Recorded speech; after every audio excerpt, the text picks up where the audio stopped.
In the big, beautiful year of 2025, it's becoming harder and harder to argue that things don't seem at least a little bit off in the modern day underground scene. I mean, it seems like every other day that a beloved rapper is being outed for either fucking with underage girls, or scamming a bunch of people, or just all around being a complete piece of shit. On top of that, it seems like every single artist who blows up out of the modern day underground is either a meme rapper or they have some sort of gimmick or prior connection that gives them an unfair advantage. On top of that, the entire community aspect of the underground scene has really broken down, with people no longer willing to work with the group towards a similar goal and only being out for themselves, doing whatever it takes to get to the top, even if it means stepping over other people to get there. And while all of these factors aren't completely unique to the modern day underground by any means, all of it feels so prevalent now that many people are losing hope in the genre as a whole. I mean, what's the point anymore? I can't find any new artists because every time I go on SoundCloud, all I hear is a bunch of clones and very derivative people who have no creativity whatsoever. So I can't find anybody new to listen to. My all-time favorites keep getting exposed for being terrible people time and time again. And on top of that, if I want to make my own music and really try to make my way through the underground scene, well, I'm probably going to get scammed, fucked over, and not get anywhere. And that's left many people feeling very bleak with the future of the underground. But let me tell you, not all hope is lost, because even though it's a lot more rare to see a truly creative, unique, kind-hearted artist make it to the top nowadays, it still does happen. And today, I want to talk about one of those people. With a little-known artist who's probably not so little known anymore, going by the name of Sxmpra. Now, if you're a newer fan of Sxmpra, you probably think of him as that guy who makes the cowbell beats, raps really fast, and just overall is a breath of fresh air in the modern day rap game. But if you're a longtime fan of Sxmpra, you probably remember back in 2019 and 2020 when absolutely everybody who was aware of him was calling him nothing more than a clone of Ghostemane. And by looking at the way that he used to dress and listening to the music that he was putting out back then, it's kinda hard to argue that he wasn't one. But as the years went on, he would begin to grow and evolve, eventually taking different influences from different places in the underground before creating a completely new and unique sound that people now know him for. And how did he do that? Well, let me tell you when we look into the story of Sxmpra. Calum Leo Tarrant was born February 8th, 2000 in Hamilton, New Zealand, which from what I can gather, mostly from looking at pictures on Google Images, seems to be a pretty big city within New Zealand with a lot of very unique architecture. Overall, seems like a pretty dope place to grow up. Although unfortunately, Sxmpra wouldn't spend very much time there. As during his entire childhood and teen years, his parents never really stayed in one place for very long, with his mother being a tattoo artist who actually ran her own shop, meaning that she could simply close it down when she got bored and move to a brand new place. Which once again sounds pretty dope. I mean, it means that he can move all over the country and see different parts of it, get unique experiences, but the thing about small town New Zealand is that basically all of them are completely the same. So every time he moved, he wouldn't really get a unique perspective and instead would only feel more isolated. Because while he didn't have trouble meeting friends in his early years, as he grew older, he would eventually have a harder time meeting new people, as everybody in these small towns already had their preset friend group and trying to break into that was pretty well impossible, leading him to eventually develop some pretty bad social anxiety and spending a lot of his teenage years locked up in his room playing Call of Duty. Although things weren't all bad, because Call of Duty would actually open up quite a few doors for him. Because as many of you already know, there was a very active online community for Call of Duty back in the day, and because of that, Sxmpra was able to buy a cheap headset and talk to people all over the world for the very first time. Which nowadays seems pretty mundane, but trust me, back in the early 2010s, it was crazy. And it was through this game that he was able to connect to people in different countries like Australia, Canada, and probably most importantly, America. With the bulk of people that Sxmpra met online at the time mostly being from the country, with them telling him how cool it was to live there, how different it was from the rest of the world, and most importantly, showing him a bunch of American music. However, Sxmpra wasn't really a fan of the mainstream music that was being played get on the radio at the time, and instead was a lot more interested in hip hop, with him first getting introduced to the genre through Eminem. As back when he was only 8 years old, he would search up the fastest Eminem songs on YouTube and rap along to them word for word, which of course would teach him how to rap fast, a talent that would really help him out later on in life. And surprisingly, that wouldn't be the only talent that he would pick up from playing Call of Duty, because he would also teach himself how to use Photoshop at only the age of 12, with him really only getting into it because he wanted to make a clan logo for him and his friends, and after that he would continue to use it, which honestly would really help him out later in life as well, because if you're an artist who can actually make your own cover art, then you're already one step ahead of most other people in the scene. I mean, fuck, I really only learned how to use Photoshop at the age of 24, and I'm still not that good at it, so Sxmpra was way ahead of me. Although at this point, only being 12 years old, he wasn't yet ready to record his own music, and in fact, he wasn't even really all that into the genre until around the age of 15, after he ended up hearing a Denzel Curry song in a Call of Duty montage and instantly being hooked, with him looking deeper into his discography and trying to discover other artists who made a similar sound. But even though Denzel Curry was his introduction to the underground scene, it was really XXXTentacion that lit the spark for him to want to create his own music. Because after listening to Look at Me for the first time, once again from a Call of Duty montage, he would instantly be blown away and start looking deeper into X, eventually learning of his story, his crazy come up out of the Florida scene, and, well, of course becoming a massive fan of his music. With him being extremely surprised how different each of X's new songs were, with one of them being a scream rap song, the very next being more melodic and having some singing in it. After that, he would drop a boom bap track that sounded like nothing he had ever heard before, and then after that, he would do something weird and experimental. Every single week that there was a new X song, it was always something different. And this would really inspire Sxmpra to look deeper into the underground, eventually discovering Ski Mask the Slump God, as well as people like Bones, Eddie Baker, Puya, Fat Nick, Little Peep, Jay Green, and many more. With it eventually getting to the point that the only music that he would listen to would be stuff that he found on SoundCloud, with him often trying to show the music to his in real life friends, and them, 9 times out of 10, calling it trash, as after all, New Zealand doesn't really have an underground rap scene, and if it does, it doesn't sound anything like the American one. However, despite that, that wouldn't slow Sxmpra down at all, as he was already completely hyper-fixated on this genre of music and would start to look into it deeper, trying to find out how these artists managed to rise to fame, the come up that they took, and how he could recreate it himself. With him going on to create his first ever track at the age of 18, using an Xbox 360 mic, a random Ghostemane type beat that he found on YouTube and Audacity, he was able to put it together. And while unfortunately it's now lost to history, you can probably expect what it sounded like. But despite the questionable quality of the song, Sxmpra was very proud of it, and he would go on to send it to everybody that he knew, with him quickly learning that even his own friends weren't going to support his music, with many of them not even bothering to open the link every time that he would send it, which honestly isn't all that uncommon for any upcoming artist. I mean, people have lives, they have things that they have to do, and not everybody wants to listen to your random SoundCloud song. However, despite that, when you're the artist who's actually creating the art, it can kind of sting when not even your own friends want to support you. But despite that, Sxmpra wouldn't let it get to him, and he would continue to create music throughout the year 2019. And you really have to stop and think just how stacked the deck was against Sxmpra. I mean, keep in mind, in 2019, the entire SoundCloud wave was practically dead. I mean, there was a couple people blowing up out of it, but for the most part, it was all clones, leftovers, and people who were basically industry plants.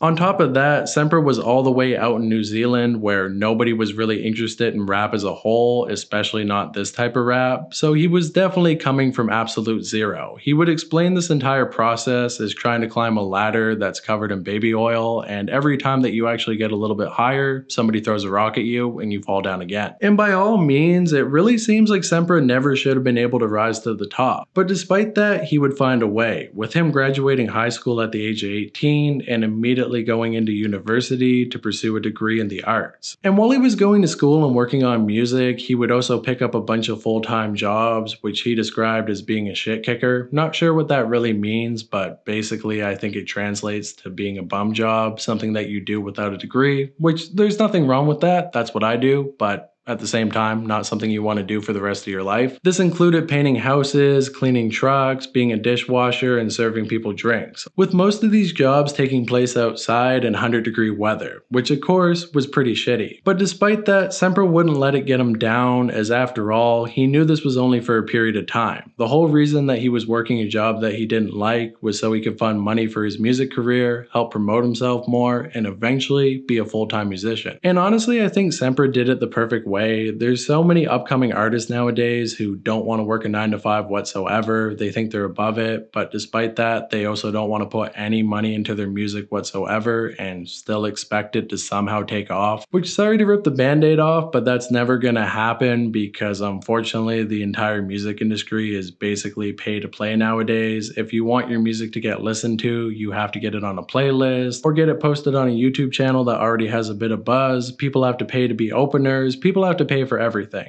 And while it definitely does suck, at the same time, you gotta kind of look at it as investing in yourself. You have to spend money to make money, and Sxmpra knew that better than anybody. And throughout the year 2019, he was working pretty hard on music, with him dropping his first publicly available track on SoundCloud on April 20th of 2019, which was called A Traditional Ballad, which is definitely a very fitting title, as the song overall is very generic, sounding like an early Suicide Boy track with worse mixing. As I wake up, I ask myself, why do I keep going round in circles? I'm a prisoner of my mind, then I find. But despite that, for a first attempt, it was at least competent, and that's really all you need when you're getting started. However, one impressive thing about the song is that Sxmpra actually made the beat for it, meaning that he's one of those rare artists that can not only rap, but can also produce, as well as making his own cover art and, well, promoting himself. He's basically a one-man team. And once again, that's a massive benefit when it comes to the underground scene, because if you can only rap and you can't produce or make cover art, you're basically going to have to either buy YouTube beats, which oftentimes you can't get paid off of, or upload on Spotify, or find a full-time producer who's going to be charging you $50 a beat. I'm not saying it's bad to work with other people, but 9 times out of 10 from my own experience, people are willing to work with you when you're small, but the second that you start to get any sort of fame or attention whatsoever, they're going to completely switch up on you because, well, people are cool with you gaining a little bit of attention, but once you start to get too big, all of a sudden you become a threat. Which is really shitty. It's too bad that people can't work together towards a similar goal, but unfortunately, you kind of have to expect people to fuck you over. So being able to do everything on your own definitely puts you ahead. But at the same time, music still is a collaborative medium, so it's not like you can do it completely on your own. You're going to need to get a couple cosigns if you want people to pay attention to you. And luckily for Sxmpra, he did have one friend from high school who was making his own music and actually had a little bit of a bigger buzz than him at the time. He's never said the person's name, and I tried to find out who it is, but unfortunately, it doesn't seem like they have any music up together anymore. But if anybody knows who it is, make sure to let me know in the comments below, because he definitely deserves to have his name remembered, as he's basically the person who got Sxmpra's foot in the door in the American scene. As at the time, his friend had a much bigger SoundCloud account than him, and every time that he would drop a new track, his friend would go on to repost it, which of course got him more attention. Now, I'm not talking thousands and thousands of views or anything like that, but even a couple hundred definitely helped him out. Never forget those day one homies who had your back before you had anything. Those are the people who really fuck with you on a real level. Everybody else who comes after that, it's hard to know their intentions, but well, those day one homies, they're the best. But anyways, getting back to Sxmpra, during the year 2019, he would drop several more songs under the Death Eater name. He basically had 2 different SoundCloud accounts, one called Sxmpra, which was mainly for his production and type beats, and the other being Death Eater, which is where he would drop his vocals. I think the original Sxmpra account has now been taken down and the Death Eater one got renamed to Sxmpra, which is kind of confusing, but anyways, let's talk about the music that he dropped in 2019. With him going on to drop a track called Remedy, which for some reason absolutely would not play on my SoundCloud account. I don't know if there's some sort of region lock on it or what's going on there, but I couldn't listen to it. After that, he would go on to drop another one called Untitled, and then another one called Dead Man. And if you take a minute to listen to these 2 tracks, you can definitely understand why people compared him to Ghostemane so heavily back then.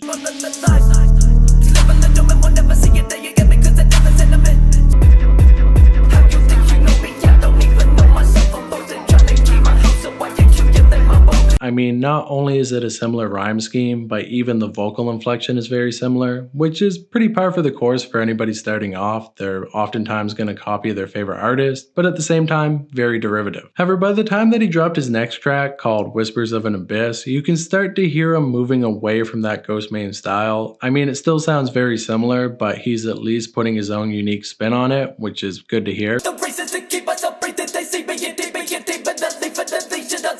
And soon after that track came out, he would go on to compile all of his previous music together into a mixtape, which he would call This Music Was Made by a Dead Man, or at least I think that's what it's called. It's not actually on genius.com, so apparently people aren't aware of it, although if you look on SoundCloud, seems to be a mixtape. And after that, he would continue to drop non-stop music on both Spotify and YouTube with tracks called Ghouls and Ghosts, End of a Day, 99 Attack, Astro Boy, The Devil Next Door, Haze, and Soul Search.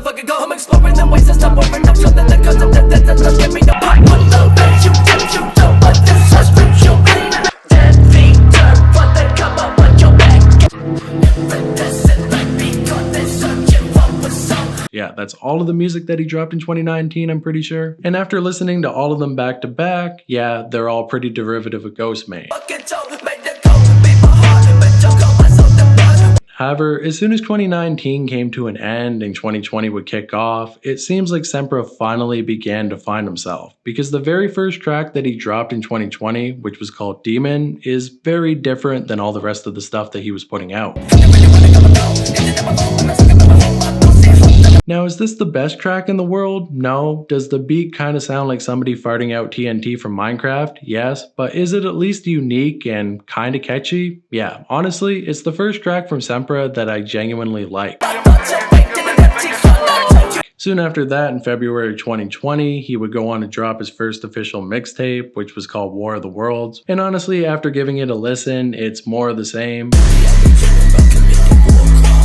But it at least goes to show that he had a very strong work ethic at the time, putting out at least a couple tracks every single month while also going to school full time and working, which is pretty crazy to think about. Most artists won't even get off their ass to make a single beat, but Sxmpra was going full tilt. And things would start to pay off in April of 2020 when he would first get in contact with another pretty big underground artist going by the name of Teddy Slugs. He basically discovered him on Instagram through a snippet that he posted on his story, and Sxmpra liked it so much that he would immediately reach out and ask to get on it. However, for a couple weeks time, Teddy Slugs wouldn't end up responding to him, although eventually he would come across one of Sxmpra's songs and reach out to him as well. And after seeing the previous DM, he knew that they had to work together. With him going on to tell Sxmpra that the track that he liked actually didn't have a second verse, so if he wanted to hop on it, he was able to, and Sxmpra would immediately take advantage of that by getting him the verse back in under an hour's time. With the two of them going on to drop the song on April 24th of 2020, which of course was called From the Dirt, and this was really the first time that Sxmpra would get noticed by the broader underground scene. Bitch, I'm coming from the dirt, choking cabin, resin chucks, it's time to put in work. I mean, he still wasn't big time by any means, but it gained him a couple thousand more followers on SoundCloud. And not only that, but him and Teddy Slugs would actually form a pretty tight connection, with them talking on Discord every single day after Sxmpra got home from school. And that would get him introduced to that whole side of the quote-unquote dark underground. I'm not really sure what to call this community of people, because they're not really emo rap, they're not really trap metal, although they do kind of fit into the box. I'm talking about people like Savage Gasp, Kill Dill, Warlord Colossus, Oni Inc. I think you kind of get what I'm talking about. They don't really do scream rap, but they are kind of associated with it. Especially the people from Haunted House. Everybody talks about them as though they're the second coming of trap metal. I'm not really sure about that, but they definitely have their own wave, their own buzz, and a lot of them are doing very well. But Haunted House as an actual collective wouldn't come along until a little bit later on. During the time that Sxmpra was really fucking with these guys, they were in a collective called Hellhound Militia, which doesn't really matter in the grand scheme of the underground, but is definitely pretty interesting to mention. That's right, boys, Haunted House mentioned, Haunted House mentioned. If you guys want to see more videos on people from that collective, make sure to let me know. Now, one important thing to mention about this period of time between 2020 and around 2023 is that basically everybody in this pseudo genre was basically in a golden era. You see, previously I've talked about trap metal and the different eras that it's went through, with X of course being the first era and then Zillakami being the second second, Spider Gang being the third, but there's also kind of another factor that I've never mentioned before, and of course, we're talking about Russia. Because when it comes to the dark underground, if you want to call it that, I guess that kind of fits as an umbrella term. Basically, the first people who are always on board with these darker, more gritty artists are people from Russia. And during the time in 2020, with all the Russians being locked inside during the pandemic, they were listening to more music. And this would help a metric fuck ton of artists blow up during this period. I don't know how many artists I've been told about that have one song that has like 1 million streams on Spotify, with everybody telling me that they're the next big thing, but then when you look at when the song came out, it was during 2022. And don't get me wrong, I'm not hating on anybody's come up. I mean, if you're big in Russia, you're big in Russia. That's better than being big absolutely nowhere like most people. But at the same time, the thing you gotta realize is that in early 2022, the war would break out. Yeah, that's right, we're talking about geopolitics now. But basically, after Russia invaded Ukraine, absolutely every American company would pull out of the country, and because of that, Spotify would no longer be available in Russia, meaning that 90% of these artists lost their entire audience almost overnight. And all of that is to say that if Sxmpra really wanted to take advantage of this moment in history, he was going to have to blow up in about 3 years' time. So was he able to do so? Well, let's talk about it. Because believe it or not, in mid-2020, Sxmpra was actually ready to give up on music. He kind of felt like he wasn't getting anywhere, that he didn't have any real fans, and that he was simply wasting his time making so much music. So instead, he was going to become a full-time producer. But right before that happened, he would get noticed by an all-time classic artist in the underground that many of you probably know about for many different reasons, going by the name of Jay Green. Now, if you don't know about Jay Green, I actually have an entire video on him that you can watch, but basically, this guy is another version of Space Ghost Perp, although even more influential in many ways. He's basically the guy who discovered Ghostemane and Lil Peep, and he also had a very successful collective during the years of 2015 to 2017 called Schemaposse. However, due to many different issues, Schemaposse would fall apart time and time again, with them constantly trying to revive it, and during this period in 2020, it seems like Schemaposse was giving it one more final go. If you want to know the full story of how Schemaposse rose to prominence and then fell apart, once again I have another video on that about one of its founding members named Cold Blooded, but all you really need to know is that Jay Green is very schizophrenic. He's very controlling over all of the artists that he works with. He's terrible at managing a group. He constantly gets offended over very small and meaningless things, and he likes to huff paint. But despite that, once again, one of the most influential artists in the entire underground. And the whole plan for the third rendition of Schemaposse was to get back all the old classic members who never really got their chance to shine and bring in a bunch of new people, basically combine them together, and hopefully actually become the collective that it was always meant to be, similar to 3 6 Mafia or G59. And Jay Green saw Sxmpra as the primary member who was really going to take them to the next level. Although, once again at the time, Sxmpra was living in New Zealand, meaning that he couldn't come to America and do shows with them, but despite that, they would do a lot of work over the internet. With him and Jay Green going on to drop a joint mixtape together that summer called Initiation, which only included 3 songs, but one of those tracks, called Crystal Lake, was really Sempra's first real big hit. I know I said that he had a big hit with Teddy Slugs, but that was really only within the underground of the underground. This was the first real big hit in the actual underground.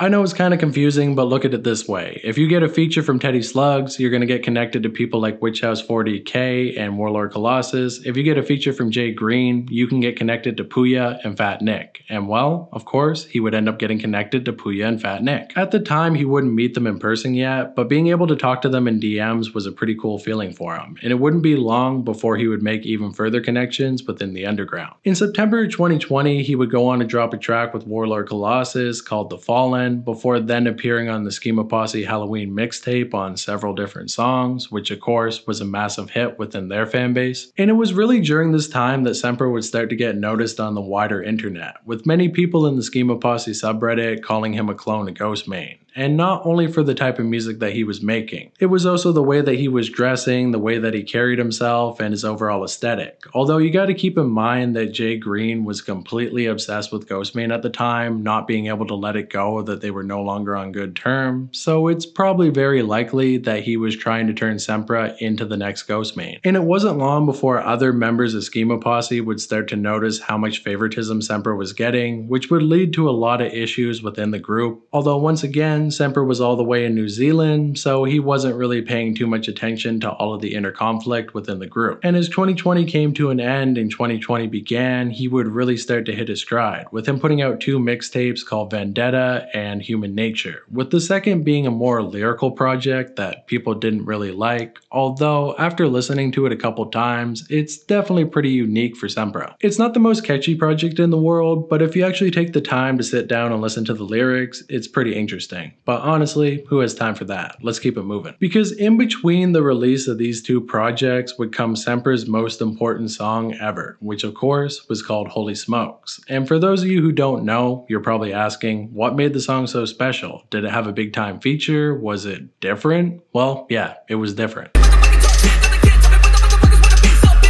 Because unlike all the old, tired funk music that he had been making for years and years, this one had cowbells. Now, what does that mean? Cowbells? Like the things that people put around cows' necks? Who gives a fuck? Why would that sound good? Well, I don't know, but it does. Give it a listen.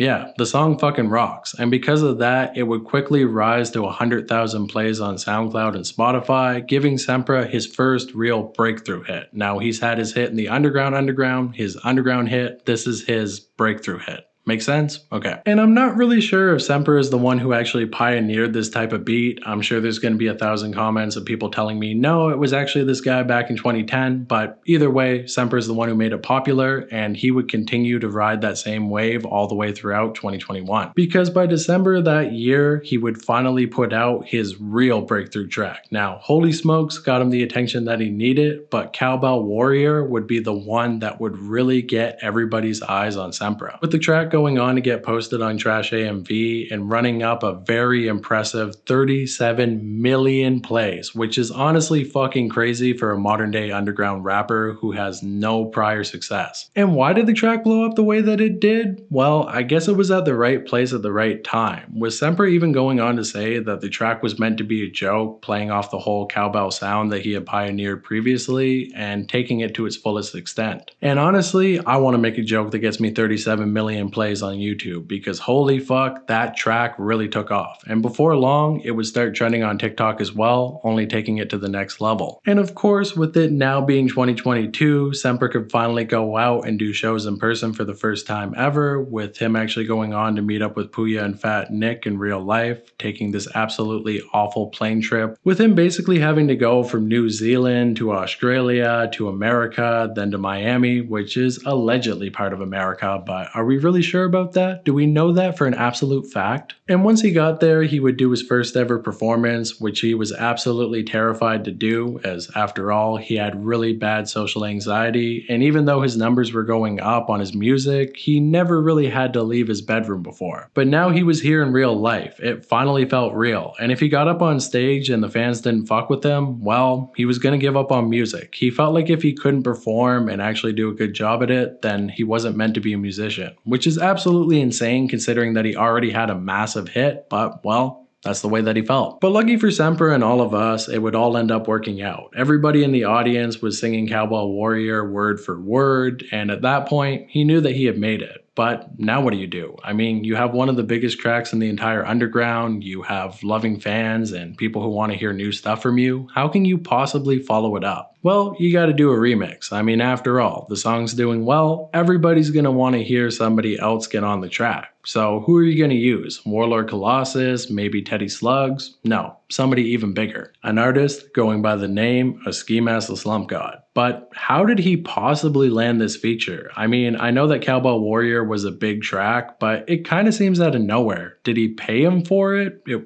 Seems like it would be a lot of money. I mean, Ski Mask is really popular. Well, it turns out that Sxmpra isn't a completely independent artist anymore, because he actually ended up signing a deal with 10K Records in early 2023. Now, before you freak out and call him a sellout, 10K Records is one of the better record companies. I mean, they are kind of known for putting industry plants on, but at the same time, they've done great work with Trippie Redd, they've done great work with Josiah, and I think they're doing great work with Sxmpra, with him basically being able to leverage all the views that he had on his 2 prior hits into a pretty solid deal where he still has full creative control over his music, but can also use the label for, well, basically promotion. And of course, the label was able to get him connected to Ski Mask the Slump God, and in early 2023, they would put out the absolutely massive remix of Cowbell Warrior, which was called Cowbell Warriors. And the music video alone would go on to get millions of views, basically cementing Sxmpra as the next big upcoming artist out of the underground scene. And while not everybody in the world is aware of him or the way that he looks, probably everybody that you know has heard this track at least once when they were on either TikTok, Instagram, or YouTube. Which goes to show that he came a long way from being a random Ghostemane clone. And even if you get your start in the rap game by biting somebody else, eventually you can find your own style. And Sxmpra definitely did that. And from there, he would continue to work, with him going on a tour in America with another artist going by the name of Little Bubblegum. Absolute goat, by the way, the first ever rapper to publicly acknowledge me by commenting on my Josiah video. Love that dude, awesome dude. Don't actually know him in real life, but hey, I think he's cool. He would go on to drop a couple tracks with Sinister, which would really help to boost his career as well. He ended up dropping a track with One and Only. He would go on to do multiple more shows in New Zealand alongside Warlord Colossus and Teddy Slugs, going to show that he wasn't leaving his day one homies in the dirt. And on top of that, his music was just doing really well. Although, keep in mind, by this point, it was already late 2023. The entire Ukraine and Russia conflict had already broken out. So did that completely derail his entire career? Well, no, not really, because at this point, Sxmpra was already bigger than that. Most of the people who had their career fucked up by that were people who never really made it to that next level of actually being known in the wider underground. It's mostly faceless people that you've never heard of before, but trust me, if you ever meet one of them, they'll definitely make sure to let you know that they had that one big song back in 2022. I've had countless artists hit me up and be like, hey man, give me some respect. I had a big song like 5 years ago. And it's like, cool dude, I'm glad, I'm happy for you, but I had a big video like 2 years ago too. We both fell off. We have to accept it. But with that said, Sxmpra is not one of us. He's way bigger and he's doing way better. And 2024 would prove that even more, with him going on to drop an entire joint mixtape with Josiah, with one of the tracks off of this project going on to get a music video, which of course ran up millions of views. After that, he would go on to drop another track with One and Only, which was called Till I Die. He also got a feature from Juicy J on the track Businessman. Lots of really big cosigns. And while he's never really been able to match the numbers of Cowbell Warrior, he would go on to drop 2 other big songs called Bustas, which ended up getting a music video that got 500,000 views, as well as Everybody Loves Ray Gun featuring Savage Gasp and Little Darky, which of course is an all-time classic. And in 2025, he actually ended up going on tour with Killswitch, which in my opinion really proves that he made it. I mean, they're selling out some pretty big venues, and at this point, Killswitch is absolutely massive. So for Sxmpra to be alongside him on a tour definitely makes him look good.